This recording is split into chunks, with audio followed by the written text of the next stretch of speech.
Nagsimula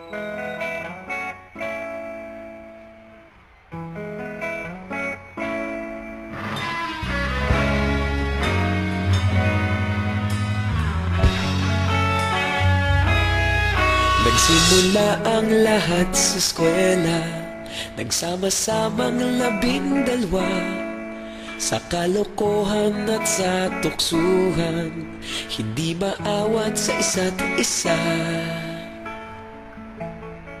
Madalas ang standby sa cafeteria, isang barkada na kay saya. Laging may hawak-hawak na gitara, konting udyok lamang kakanta na. Kay simple lamang ng buhay nun, walang mabibigat na suliranin. Problema lamang laging kulang ang datong. Sana napunta ang panahon? Sana nga ba? Sana nga ba? Sana napunta ang panahon? Sana nga ba? Sana nga ba? Sana napunta ang panahon? Sa unang ligaw kayo'y magkasama, magkasabwat sa pambobola. Walang sikreto kayong tinatago, okay sarap ng samahang barkada.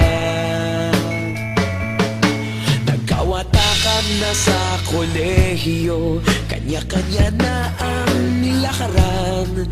Kahit minsan na lang kung magkita, pagkakaibigay hindi nawala.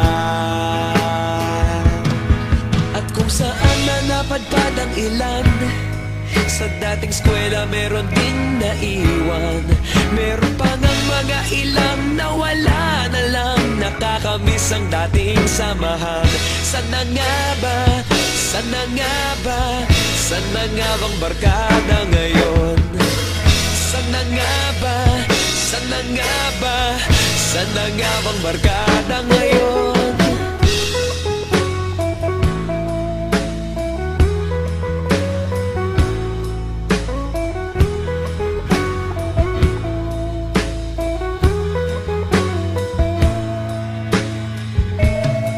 Ilang taon din ang nakalipas, wala pa sa aming tatay na nagsusumikap upang yumaman at guminhawang kinabukasan. Paminsan-minsan kami nagkikita, mga naiwan at natira.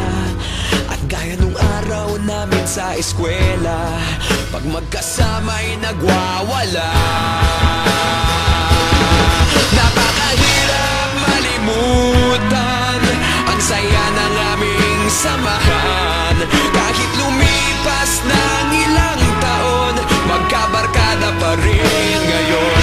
Magkaibigan, magkaibigan, magkaibigan pa rin.